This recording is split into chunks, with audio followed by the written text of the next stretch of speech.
Prologue. On that fateful day. As the sun rose upon that day, the ground below trembled, while everyone around continued their lives, oblivious for what was to come.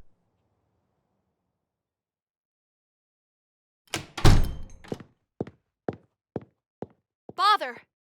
The preparations have been made. I shall proceed with a counterattack.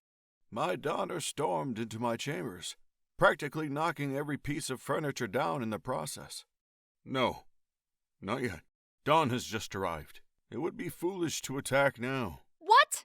We need to strike as soon as possible, else we'll never get another chance. The longer that monster remains out there, the more people he's gonna end up hurting. Lord Lucidus granted me this power. Shouldn't we be taking advantage of that? I understand your anger and concern, but your abilities will need to be at their maximum potential for you to take that creature on. Shall you perish, this will all have been for naught.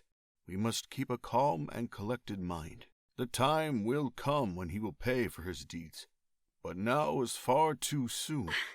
Again with this? When will you stop treating me like some sort of child? I've been training under Lord Lucidus for years now. I'm bred... You're not strong enough!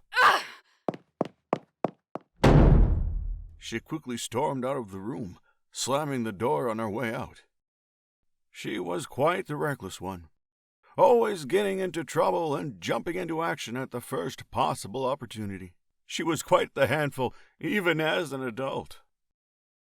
After her passing, she had left behind 2 offspring, grandchildren. I never thought I'd hear myself utter those words. Fate and Serenity. She had come up with those 2 names when she was just an infant. It would break anyone's heart to see a young child grow up without a proper parent. Try as I might, I just couldn't fill the hole she had left behind. That very night, disaster struck. The attack had come a lot earlier than anticipated. Everyone in the kingdom was suddenly awoken to a loud crash. The castle had been struck down. I rushed outside to try and contain the damage, but it had already been too late. Most of the buildings had already become nothing more than rubble. After the massive tremors followed a storm. The thunder was like nothing I'd ever seen. The lightning was pitch black and struck down with an intensity beyond reason. The atmosphere of it all could leave even the mightiest of warriors paralyzed in fear.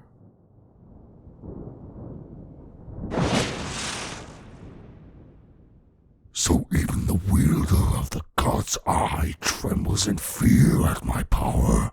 Enough running, old man. I think you're confusing fear with detest. I have no reason to fear you. A foul being who rebelled against his creator has nothing going for him. Rebellion? Is that all this is to you? He saw me only as a slave, and you have the gall to defend him. Your mind truly has been distorted. If that's really what you believe, then the only thing I fear is what may happen to you in the future. The only thing you have left to fear is what's right in front of you! The ground below his feet cracked as an overwhelming pressure flooded the air. I turned towards him and readied my stance. Neuro! Please stop this, while you have some semblance of will left within you! Before more could be said, and faster than I could react, a massive beam of brilliant white light enveloped my field of view. It seems the pest is back. I admire your lack of fear. Truly makes you wonder, is this bravery or just pure stupidity? Fear? What should I be afraid of? All I see is a lost soul who abandoned his morals. In the name of the great god Lucidus, I shall strike you down. You're the type of person I hate the most. Someone who blindly follows orders. All you are is but a lapdog. I had known Neuro since he was but a mere child. The light in his eyes had become nothing more than anger and confusion. For years we had questioned what could have happened. Something drastic enough to make him turn out like this. No one knew of the disasters that would arise or the losses that would be suffered by his hand. Sealing him away was the only option we had, locking him away in a prison for all eternity. But we needed something else, a light to seal the darkness. It should have been me.